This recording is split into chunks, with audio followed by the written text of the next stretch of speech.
Bonsoir à tous et merci de nous retrouver pour l'information sur Mamidia Prime Télévision. Nouvelle année académique, nouveau chapitre ouvert pour les immoralités dans nos établissements scolaires au Cameroun. À moins d'une semaine après le début des cours pour le compte de l'année 2021-2022, que des vidéos obscènes d'élèves ont tenu des classes et dans les salles de classe pilulent les réseaux sociaux présentant des actes d'immoralité sexuelle. Un phénomène qui devient de plus en plus récurrent si l'on tient compte des événements de l'année précédente. Les habitants de Balingam, dans la localité de la région du nord-ouest Cameroun, sont toujours sur le choc suite au meurtre horrible d'un habitant de leur communauté mercredi 8 septembre 2021 par son voisin qui le soupçonnait d'avoir une liaison avec sa femme. Selon l'histoire, la victime a été invitée par son voisin à partager un verre, mais a malheureusement rencontré la mort lorsque l'agresseur l'a soudainement attaqué avec un couteau, le poignardant partout jusqu'à la mort avant de s'enfuir. La population en colère s'est rendue au domicile du meurtrier, mis le feu et détruit ses récoltes, disant qu'il ne faisait plus partir de cette communauté et ne devrait plus y revenir. Une enquête a donc été ouverte pour retrouver le dit criminel. Accident de la route en cette matinée de jeudi 9 septembre 2021 où un père de famille nommé El Hadj Ousmanou a vu toute sa famille mourir dans la rivière Mfou au département du Noun, rivière limitrophe de Koutaba et de Fombane dans la région de l'Ouest Cameroun. À bord de ce véhicule A26, un homme, sa femme et leurs deux enfants partis de Douala pour cette région du pays. Il faut noter que ce n'est pas ici la première fois qu'une voiture termine sa course dans cette rivière. Je propose de suivre cet extrait du maire de cette commune de Fombane. Nous sommes réveillés ce matin avec un drame au niveau de la rivière Mfu, après Koutaba, à l'entrée de Fombane. Un conducteur fatigué, parce que c'est le cas de le dire, s'est retrouvé dans la rivière.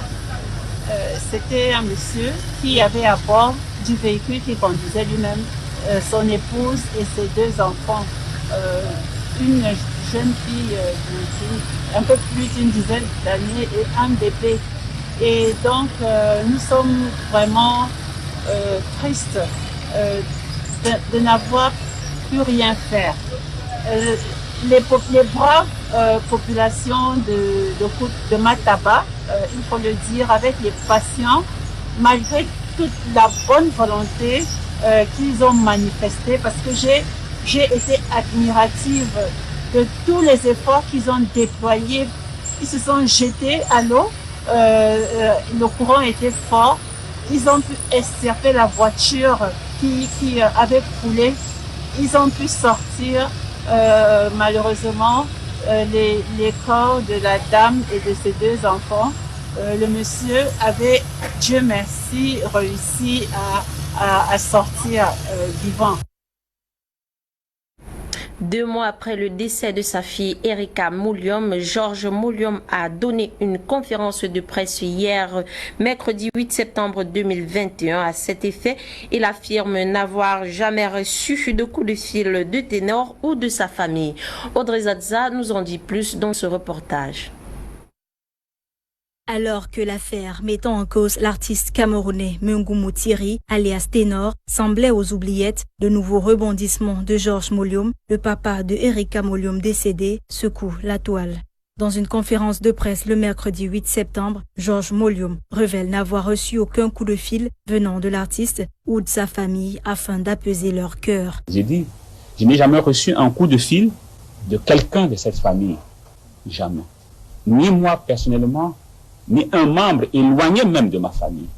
Même si ce voisin est fâché, de revenir vers le voisin et de demander « je m'excuse ». Si pour beaucoup, Erika Moulium est décédée des suites de l'accident, le certificat de genre de mort établi par l'hôpital Akintini indique en cause de décès, dépôt de corps, post-accident de la voie publique. Un résultat pas clair pour les plaignants. Personne ne peut dire exactement de quoi elle est décédée. Parce que le médecin a écrit sur cette pièce qu'on est venu lui déposer un corps après un accident de la voie publique. Est-ce qu'elle a un choc au niveau thoracique? Je ne peux vous le répondre. Est-ce qu'elle a eu un traumatisme crânien? Je ne peux non plus vous dire oui ou non. Pour nous et pour le commun des mortels, ça signifie que même le médecin n'a pas dit de quoi elle est décédée.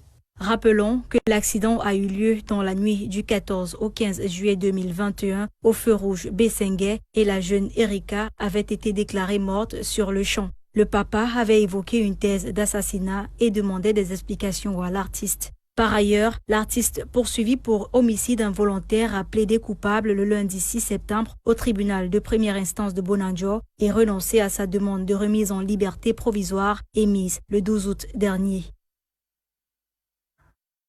Le président du Fonds des démocrates camerounais ne veut pas lâcher prise après le rejet de sa requête auprès du Conseil constitutionnel portant sur l'illégalité des directeurs généraux des entreprises publiques. Jean Solaire Kuete nous en dit plus dans ce reportage. Irrecevable. Le Conseil constitutionnel vient de donner son jugement sur la requête introduite par le président du Front des démocrates camerounais pour exiger la destitution de 18 directeurs généraux et directeurs généraux adjoints des entreprises publiques dont les mandats sont arrivés à expiration. La requête de Denis Emilien Tangana a été jugée irrecevable par tous les membres du Conseil constitutionnel pour défaut de qualité. Il faut savoir que la responsabilité est individuelle.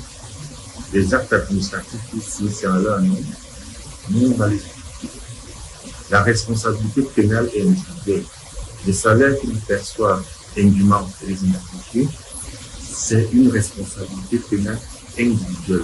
Donc il est important pour eux de démissionner ou de laisser remanier eux-mêmes. S'ils attendent que c'est le président qui doit absolument les démettre, ça les engage, mais il ne faut pas qu'ils oublient que la responsabilité est individuelle. Le président du FDC vient donc d'être signifié que seul le président de la République, le président de l'Assemblée nationale, du Sénat, un tiers des députés ou un tiers des sénateurs ainsi que les présidents des exécutifs régionaux peuvent saisir le Conseil constitutionnel.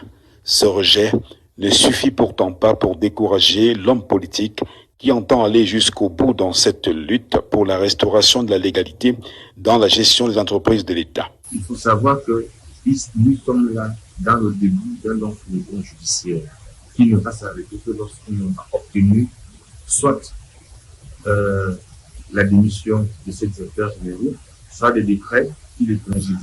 Et il faut dire ici que nous avons trois actions que nous allons continuer à mener. D'abord, il y a l'action de plaidoyer, c'est-à-dire que nous allons écrire au président de la République, parce que le Conseil constitutionnel a quand même appelé ce qui a été de les saisir, et nous estimons qu'il faut que le président les saisisse, qu'il prenne ses responsabilités. Il y a le président de l'Assemblée nationale, le président du Sénat, on ne peut pas avoir des entreprises qui ont des problèmes, alors que ceux qui sont les élus ne disent pas grand-chose. Moi, je suis quand même conseiller en ciment, des appels d'eau, tout ce qu'ils ont à signer, les délibérations et autres des présidents de sont illégaux. Nous allons attaquer ces gens, demander l'annulation de ces actes, parce qu'on ne sait pas en quelle qualité ils nous ont signé. Maintenant, nous allons aussi intenter une procédure individuelle contre chacun devant le tribunal criminel spécial pour détournement des deniers publics. La loi 2017/011 du 12 juillet 2017 sur les établissements publics et notamment l'article 70 alinéa 3 dispose que le mandat d'un directeur général ou adjoint à la tête d'une entité publique est de 3 ans renouvelable 2 fois. L'article 70 alinéa 4 du même texte dispose par ailleurs que dans tous les cas, les mandats cumulés du directeur général et du directeur général adjoint ne peuvent excéder 9 ans.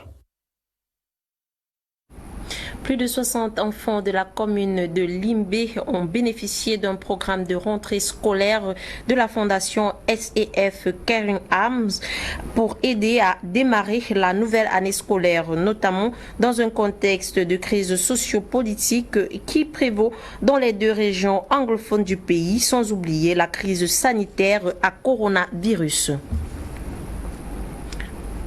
Le manuel scolaire, outil essentiel dans la réussite d'un enfant ayant fait la polémique dans les années antérieures, est fin prêt cette année. Alors, on n'attend plus que la présence des parents pour en disposer. Les détails, c'est avec Jean-Didier Ndongmoin dans ce reportage. La rentrée académique qui vient de prendre son envol à travers la République n'est pas sans conséquences chez les parents. Même si le manuel scolaire sont bel et bien disponibles dans les rayons des supermarchés de Bertois, les parents traînent encore le pas, faute de moyens. Un tour dans les établissements Rigaud, nous pouvons apercevoir quelques parents à la source du manuel scolaire disponible ici en temps et en lieu dans les deux langues officielles du Cameroun.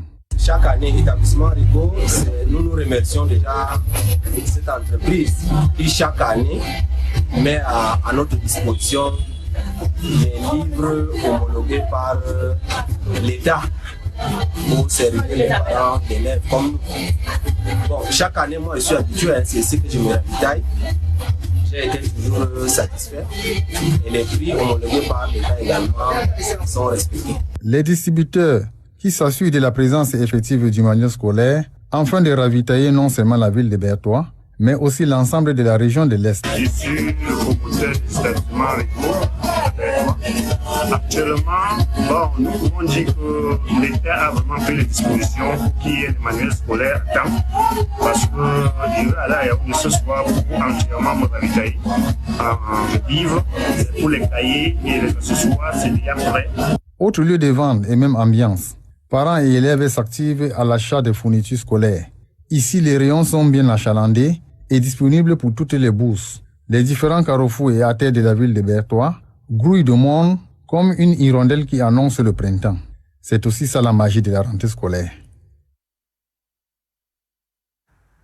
Dans un communiqué signé le 8 septembre 2021, le gouverneur de la région du littoral, Samuel Ivara Dibois, annonce une réunion de sensibilisation des populations dans la morale et le civisme, question de stopper la publication et la diffusion des images et vidéos dans les réseaux sociaux, mettant en prise les forces de maintien de l'ordre camerounaises et les citoyens de ce pays. L'hôpital de district de Manfé a reçu un générateur géant, une banque de sang moderne et un site de gestion des déchets par l'Organisation internationale humanitaire et médicale Médecins sans frontières. L'exercice de donation a eu lieu hier, mercredi 8 septembre 2021 à Manfé, chef-lieu de la division de Magnou. Actualité africaine, la communauté économique des pays de l'Ouest, de l'Afrique de l'Ouest a suspendu la Guinée-Conakry comme membre de leur organisation suite au coup d'État militaire ayant enlevé le président Alpha Condé de ses fonctions. Dans une session extraordinaire du mercredi 8 septembre 2021, les leaders de la CPAO ont demandé un retour à la constitution de ce pays, la libération immédiate de Condé arrêté dimanche par les forces armées dirigées par le lieutenant-colonel Mamadi Doumbouya, une réunion tenue par visioconférence. En Éthiopie, les forces rebelles du Tigré ont tué au moins 125 habitants dans le village Amara. Le premier ministre Abiy Ahmed a envoyé des troupes dans cette région, question de les renverser. Depuis le mois de novembre, le pays est en mal face à ces attaques du TPLF contre l'armée de ce pays. Au Maroc, après les élections générales ayant eu lieu hier mercredi, l'heure est actuellement au dépouillement. Au regard des tableaux, le parti islamiste à la tête du pays depuis plusieurs années semble être dominé par les partis libéraux. Partant de 125 sièges à l'Assemblée nationale pour 12 sièges au jour d'aujourd'hui, le parti islamiste est loin derrière ses principaux rivaux. En Russie, le ministre des Situations d'urgence meurt en tentant de sauver un homme âgé de 55 ans. Il se retrouvait en service à Normalive pour un exercice interministériel de protection de la zone arctique. Il se trouvait donc à bord d'une falaise avec un vidéastre qui a glissé et tombé de l'eau. Le ministre, lui, a tenté de sauver le caméraman et s'est écrasé sur un rocher. En sport, Cannes Valley Volleyball Session Rwanda 2021, le Cameroun a obtenu son ticket de qualification pour le quart de finale hier mercredi 8 septembre 2021 à Kaliga, après avoir battu le Mali sur un score de 3-7-0 au cours de la deuxième journée. À titre de rappel, les Lions indomptables avaient battu la République démocratique du Congo sur un score de 3-7-1 lors de leur premier match mardi dernier. Leur dernier match de poule se joue donc ce jeudi 9 septembre 2021 avec le Niger. C'était tout pour l'information de votre 15h30 sur Ma Média Prime Télévision. Merci à vous de nous avoir suivis. Journal présenté par Gladys Bomotongina et produit par Ewane Elai. Restez connectés pour la suite des programmes sur Ma Média Prime Télévision des African Eye.